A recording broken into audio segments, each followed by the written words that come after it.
Hello students, welcome to the 3G online classes. Today's topic is redemption of debenture in installment. Previous video में हमने देखा था कि lump sum यानी एक साथ रिडम्पशन कैसे करते हैं। अब देखेंगे, हम तो डिस्कस करेंगे कि ईयरली इंस्टॉलमेंट में हम रिडम्पशन करना चाहते हैं तो भी कर सकते हैं। वो कैसे करना है उसके लिए हमें ये पॉइंट डिस्कस करना है। तो इन this case, debentures are redeemed in yearly installment. Installment में redemption करना है। For this, a lot of debentures are drawn and redeemed them. इसके लिए क्या करेंगे? अब installment में redemption करना है तो पहले कौन सा डिबेंचर होल्डर को हम redemption करें, ये थोड़ा सा हमारे लिए कंफ्यूजन रहता है। तो हम क्या करेंगे, डिबेंचर को एक लॉटरी के द्वारा डिबेंचर के लॉट बना देंगे अलग-अलग, जितनी इंस्टॉलमेंट में करनी है उतने इंस्टॉलमेंट के लॉट बना देंगे डिबेंचर के, और उसमें से एक डिबेंचर विड्रॉ करेंगे और उस ड्रॉ करने के बाद जो डिबेंचर ड्रॉ हुआ लॉट उसको हम पेमेंट कर देंगे, ताकि ये कंफ्यूजन नहीं रहे कि पहले किसको पेमेंट करें। तो जो भी लॉटरी में ड्रॉ करेंगे, जो लॉट आएगा उसका रिडम्पशन कर देंगे। तो इसमें हमें थोड़ा सा वही वैसे ही होगा, बस पहले लमसम की एंट्री होती थी, एक साथ एंट्री होती थी रिडम्पशन की, अब इंस्टॉलमेंट में रिडम्पशन की एंट्री होगी।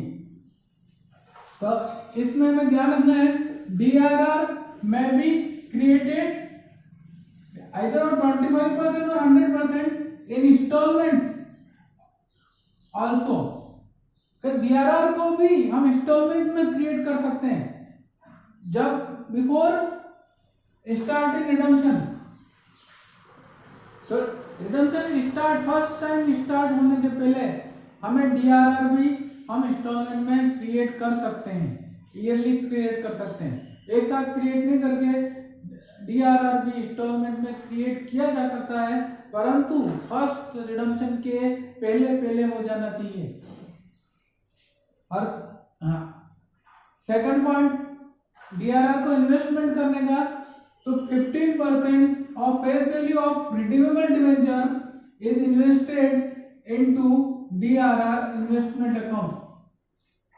तो डीआरआर का जो नॉमिनल वैल्यू, उसका फेस वैल्यू हमें डीआरआर में 15% इन्वेस्टमेंट करना पड़ता है। तो कम से कम जिस साल जिस ईयर में हम जितना डिबेंचर इंस्टॉलमेंट में रिडम्पशन कर रहे हैं, तो जो रिडम्पशन कर रहे हैं इस साल उसका 15% कम से कम इन्वेस्टमेंट हो जाना चाहिए। चाहे तो एक साथ 15% फर्स्ट टाइम कर लें, या फिर हर साल अगर इन्वेस्टमेंट करना चाहते हैं तो जितने डिबेंचर हम इश्यू कर रहे हैं, रिडम्पशन कर रहे हैं, उनका 50% उस साल में इन्वेस्टमेंट हो जाना चाहिए, रिडीमेबल अमाउंट का 15%। फिर थर्ड पॉइंट है, DRR is transferred to general reserve in proportion to redeemed amount. हमें लास्ट में अगर प्रॉफिट से कर रहे हैं तो डीआरआर को हमें जनरल रिजर्व में भी ट्रांसफर करना है, तो उतना जनरल रिजर्व में ट्रांसफर करेंगे डीआरआर का अमाउंट जितना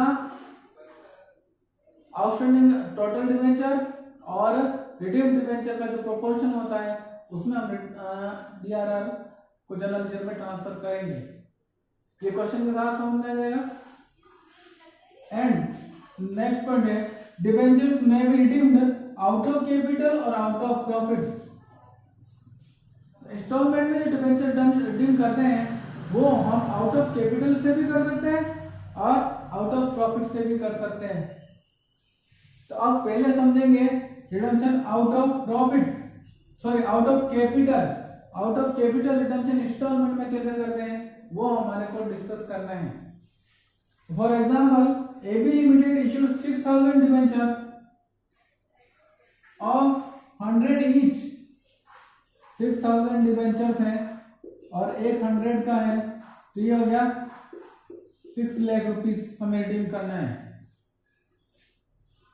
issued at par on 1 April 20।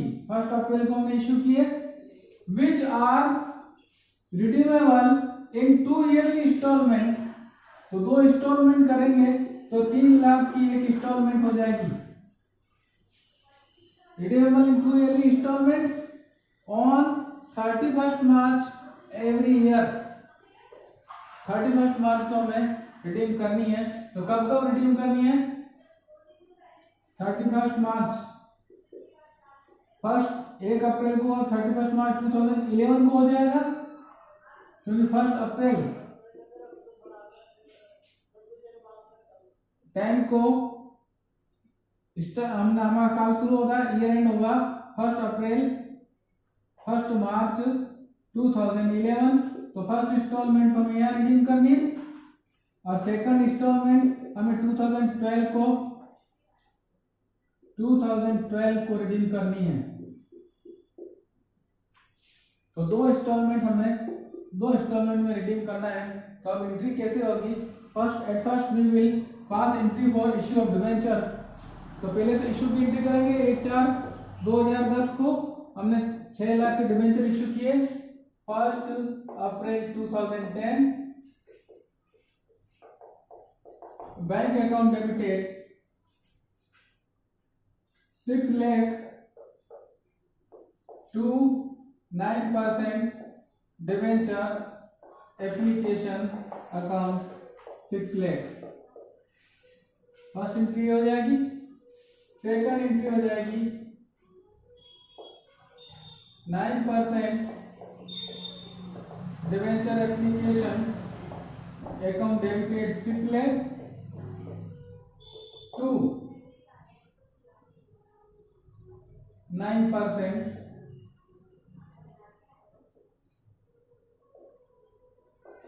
Debentures account 6 lakh. ये इशू की नॉर्मल एंट्री कर देंगे। अब ईयर एंड में हमारे को इंस्टॉलमेंट पे करना है और interest is paid yearly basis. तो इंटरेस्ट की एंट्री भी कहा है, तो इंटरेस्ट की एंट्री भी पास करना है। तो इंटरेस्ट की एंट्री भी हम पास करेंगे। तो ईयर एंड पे, अब ईयर एंड हुआ तो 31 मार्च 2011 को फर्स्ट ईयर एंड हुआ, तो हम इंटरेस्ट पे करेंगे 6 लाख पे एट द रेट ऑफ 9%। ये 6 लाख का 9% इंटरेस्ट, एनुअली इंटरेस्ट है 54,000 हुआ, तो हम एंट्री कर देंगे debenture interest account debited 54,000 to bank account 54,000। अब हमें इंस्टॉलमेंट भी पेमेंट करनी है। 3 लाख का हमने पेमेंट करना है, इंस्टॉलमेंट पेमेंट करनी डिबेंचर होल्डर को। एंट्री करेंगे 9% डिबेंचर अकाउंट पहले ड्यू करने की एंट्री करेंगे टू डिबेंचर होल्डर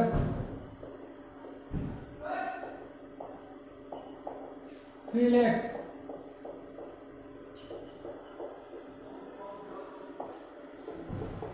फिर डिबेंचर होल्डर्स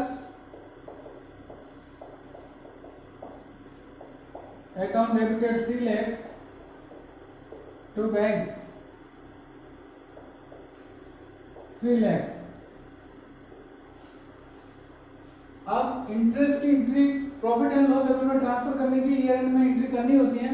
इसको प्रॉफिट एंड लॉस अकाउंट में ट्रांसफर कर देंगे। एंट्री हो जाएगी statement of profit and loss account debited 54,000 to debenture interest account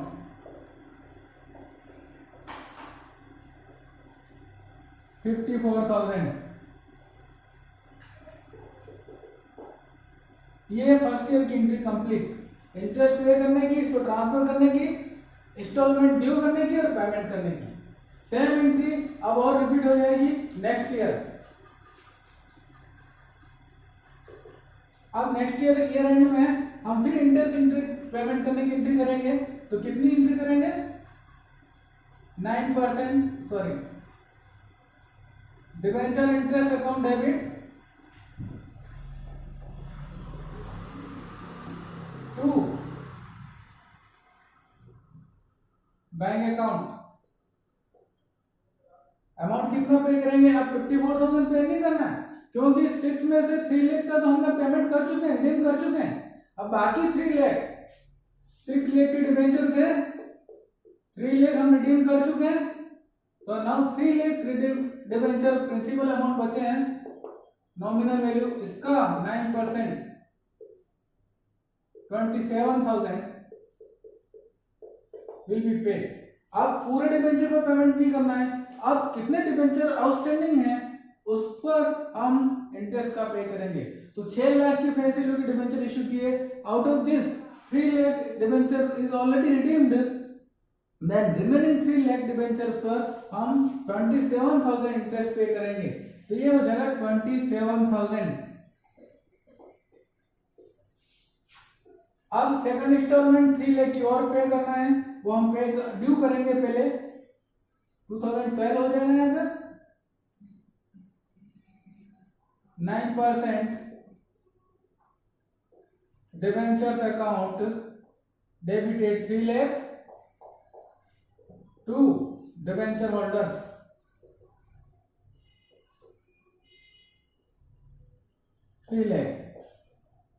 now it will be paid to debenture holder.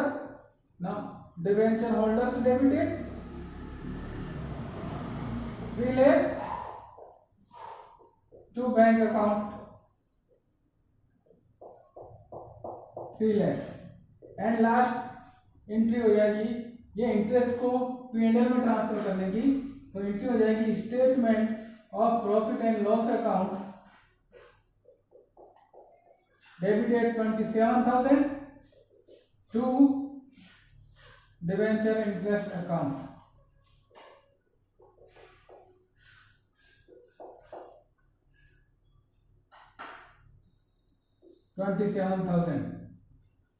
तो आपको यहाँ इंटरेस्ट की एंट्री करने को कहा है, तो इंटरेस्ट की एंट्री कीजिए, और नहीं करने को कहा है क्वेश्चन में, तो इंटरेस्ट की एंट्री करने की जरूरत नहीं है, खाली रिडम्पशन की एंट्री करना है।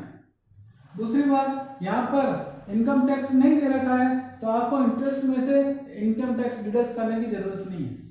तो क्वेश्चन में जो कहा है वही आपको यहाँ पर एंट्री पास करनी है। अब नेक्स्ट वीडियो में पढ़ेंगे हम out of profits, redemption out of profits. तो आउट ऑफ प्रॉफिट में हमारे को ये DRR की एंट्री भी करनी पड़ेगी, इन्वेस्टमेंट की एंट्री भी करनी पड़ेगी, और ये DRR को ट्रांसफर करने की एंट्री भी हमें करनी पड़ेगी। आउट ऑफ कैपिटल में हमें ये तीनों करने की जरूरत नहीं है, लेकिन आउट ऑफ प्रॉफिट में ये तीनों एंट्री पास करनी पड़ेगी। उसके तो ये 3 एंट्री और बढ़ जाएगी हर साल, एवरी ईयर ये 3 एंट्री और हमें पास करनी है आउट ऑफ प्रॉफिट में। कैसे करनी है वो नेक्स्ट वीडियो में हम समझेंगे। Thank you.